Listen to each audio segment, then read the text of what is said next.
All right, YouTube. Bernie Sanders has vowed to purge the DNC of its bourgeois Democrat liberals, and I don't blame him. He's being sorely mistreated by the DNC. It's headed by a former Hillary Clinton campaign manager, Debbie Wasserman Schultz, and he's now pulling out all stops to say, oh, well, I'd probably try to get rid of her as head of the DNC. I don't blame him. Now, I don't support Bernie Sanders. I wouldn't vote for Bernie Sanders. I say that as a Vermonter. I'm not feeling the burn. I don't want to get fucked by socialist tax rates. I don't really care about the government providing me with free shit. Lol, dude. It's 2006, current year. 2016 rather, it's the current year, so we need free shit from the government. I don't want the government to provide me with shit because it's going to be substandard and it's going to end up costing more in the long run anyway. So why the hell would I want Uncle Sam involved in my healthcare, in higher education and things like that? The government will screw it up like it screws up everything else that it applies itself to. But here's the other thing. At least he's honest enough to admit he's a socialist. He wants to tax you more because you presumably are not completely penniless. You will be taxed more under Sanders, and he's willing to admit that fact. He tells you that the benefits will be greater than the amount that you're paying, but you're still going to pay more taxes. You won't be able to determine what you do with that money. I find it funny if the government were to try to tell you what you can do with like redistribute your sexuality or anything else that's intrinsic to you as a person. You'd probably say, well, that's crazy.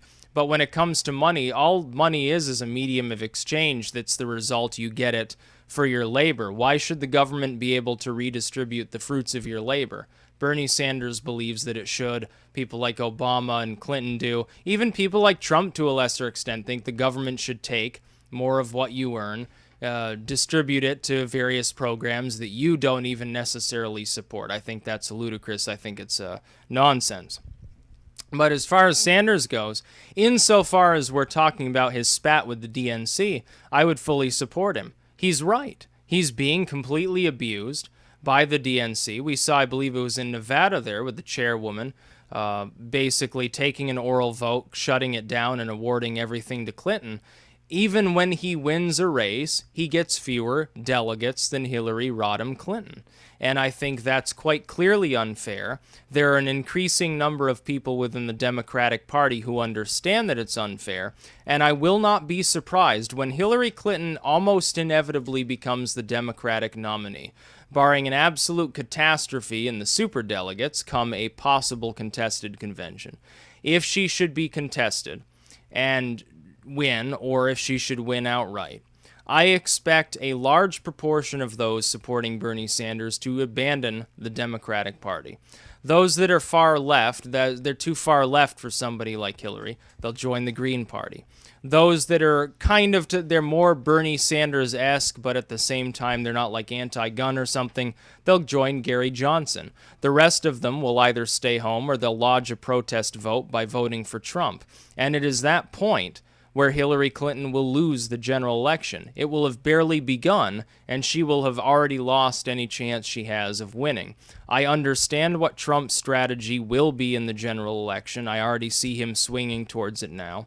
I understand what parts of the country he's going to target. I understand why he's going to target them, and it's a genius move. And Hillary Clinton, for all of her strengths, which are essentially her name and former First Lady, she will not be able to make up that lost ground. I can assure you of that. I think there's a small and decreasing chance by the day that she will be the next president of the United States.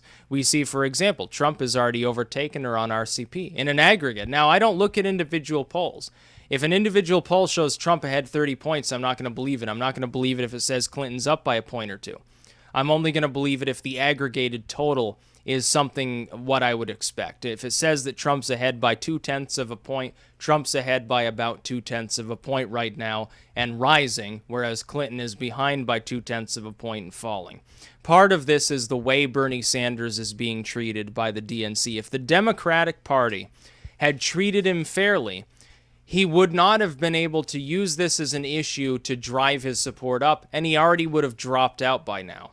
The Democrats made their bed, they will now have to lay in it, and they're going to end up with a very likely contested convention which will lead to Bernie Sanders saying, hey, the superdelegates should come back me because it's clear the Democratic establishment frontrunner is too weak to wage a general campaign. Nobody likes her. Her trustworthiness is lower than her opponents will be. It's going to be the magic bullet against her campaign in the general election. She will lose. The Democratic Party will lose. We won't retake the Senate. We won't retake the House, so on and so on forth. And it'll rip the Democratic Party apart. Now, a couple months ago, people were talking about, oh, the Republicans might have a brokered convention. And then they'll come out of that brokered convention looking weak. Now it's the Democrats' turn. The Republicans will have no brokered convention. Trump is the nominee. That means the Democrats now are at a loss for what to do here because their frontrunner, right into the last slew of states here with California and all the others, still hasn't put it away. Mitt Romney did better. Mitt Romney put it away before the last slew of states. It was already obvious who the nominee was going to be. Here, though, on the Democratic side, she is being viciously challenged, whether you count superdelegates or not, by a self-proclaimed socialist who's in his 70s. She can't even win against him. How the fuck is she going to win against Donald Trump? Here's the short answer. She's not. I said that months ago, that in a general election between Trump and Hillary Clinton, as opposed to Trump versus Sanders, Sanders would do better. I would still expect that he would lose. There'd be like, a 65, 70% chance of a Trump victory. With Hillary Clinton, it's like a 90% chance he wins. And the general election hasn't even technically begun. The primary system isn't even done. The votes aren't all cast yet. The primaries aren't even over yet. I'm already predicting Donald Trump has a major advantage going into the general election. Part of that, by the way, is the fact that increasingly it looks like a small sliver of disenfranchised Republicans, the never Trump crowd, essentially, the more vicious ones, as well as disenfranchised Bernie bro Democrats, have jumped ship to a third party for the first time. The Libertarian Party is taking more votes from the Democrats than from the Republicans. Could you have envisioned that back in the Ron Paul years? Probably. For most of you, the answer is no. But yet it's happening. Every possible thing is there to stop Hillary Clinton from being the president. She's a weak frontrunner who's barely holding on to a lead against a candidate who only an election cycle ago would have been considered a fringe loony. She's got a third-party candidate siphoning her votes. She's lost the business Democrats. She's trailing Trump heavily in terms of trustworthiness, which is a major factor in this election. She's seen as the most possibly establishment character, and Trump is the least so, in an election which has essentially evolved into a referendum on establishment politics.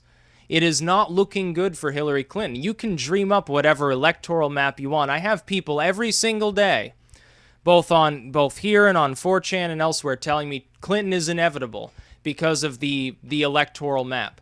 Forget the electoral map. It no longer has any relevance whatsoever. The elections that we saw from 2000, roughly, or I would say from the 90s, the late Clinton era, into the modern era, no longer mean anything because we're undergoing a paradigm shift. The map will completely morph. It will not look anything like the last electoral map that you saw. That I can assure you of. I know what part of the country Trump is aiming to target. I believe this will carry over into his choice of VPs. I do believe Kasich is still the most likely. Scott Walker, while I don't like him, would be a distant second behind Kasich at this point, I think.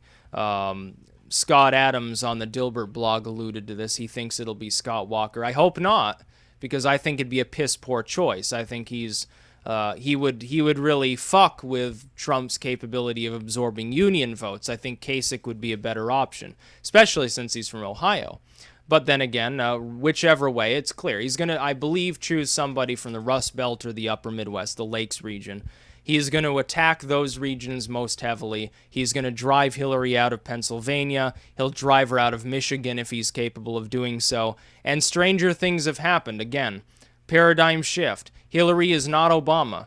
Trump is not a Bush. Trump is not a Romney or a McCain. They are totally different things. The electoral map no longer has any relevance. Forget about all of these maps showing, oh, these are the red states, these are the blue states, and then these are the swing states. You don't have any idea what the swing states will be. I think Pennsylvania is likely to be a swing state this year. I don't think that the Democrats want you to believe that that's possible, but I think it's going to happen anyway. And so Bernie Sanders, really, he's gutting his own party. But can you fucking blame the dude after the way he's been treated? Can you blame his fans for saying we're not going to support Hillary Clinton when she's almost inevitably the nominee?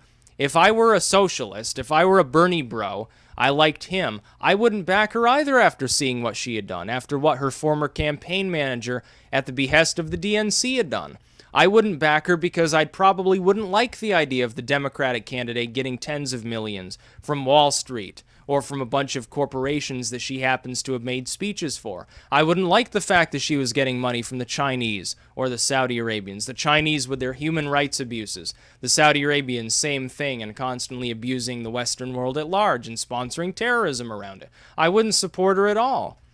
The fact that people boil it down to a partisan struggle. Oh, you got to get behind whoever the Democrat is. You got to get behind him because then those Republicans will win if you don't. Who fucking cares?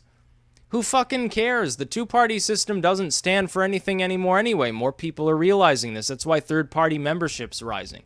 It's why a lot of people are just cynical and they're saying, oh, I'm an independent voter. I don't know who the fuck I'll vote for.